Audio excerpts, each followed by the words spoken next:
మంచి దూకుడు మీదున్న సాయి ధరమ్ తేజ్ కు వరుసగా తిక్క విన్నర్ లాంటి ఫ్లాప్లతో బ్రేక్ పడింది.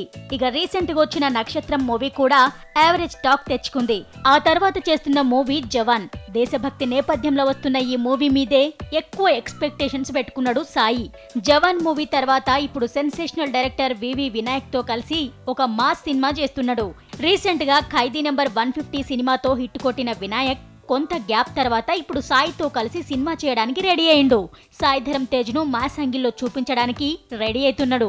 ఇప్పటికే మెగా ఫ్యామిలీల అందరితో సినిమాలు చేసిన వినాయక్ ఈసారి కూడా మెగా హీరోతోనే చేస్తున్నాడు. ఈ సినిమా కథ మాటలను ఆకుల శివ అందిస్తున్నాడు. ప్రెజెంట్ గా సాయి బీవీఎస్ రవి డైరెక్షన్ లో జవాన్ అనే సినిమాను చేస్తున్నాడు. ఈ సినిమా కంప్లీట్ కాగానే వివి వినాయక్ మూవీ రెగ్యులర్ షూటింగ్ లో పాల్గొంటాడు. ఈ సినిమాకు ఇంటెలిజెంట్ అనే టైటిల్ పరిశీలనలో ఉన్నదట. సాయి పక్కన హీరోయిన్ గా లావణ్య త్రిపాఠి యాక్ట్ చేస్తుంది.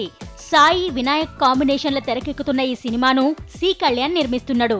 రెగ్యులర్ షూటింగ్ సెప్టెంబర్ లో స్టార్ట్ అవుతుంది. వరుస ఫ్లాపులతో ఉన్న సాయి ధరమ్ తేజ్ కు వినాయక్ సినిమా కలిసొస్తదా, మాస్ హీరోగా నిలబడేలా చేస్తదా చూడాలంటే ఇంక కొన్నాళ్ళు ఆగాల్సిందే.